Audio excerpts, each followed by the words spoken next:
Want to build trust and boost sales on your Shopify store? In this video, I will guide you step by step on how to add customers' review. The first thing you want to do is open up any web browser, then head over to shopify.com. Now, make sure to log into your account. Once you get here, you want to click on the add option right below apps. Now, click on the option of Shopify App Store. Here, search product reviews. Now, from all of these options, select the one that you prefer. I'm going to select this one. Now, you want to click on the install option. Click on install over here again.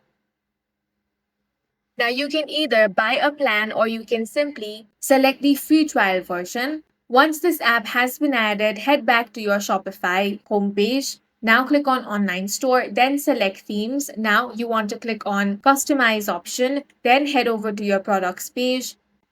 Now go back to the product reviews app under the app section. Here you can manage submitted reviews, approve or reject them, and customize settings like enabling email alerts for new reviews or editing the review form layout. After making changes, click save. And that's it. Your Shopify store now features real customer reviews, helping you build credibility and increase conversions. And that's all for this video. If you found it useful, make sure to hit the like button and subscribe for more videos like this.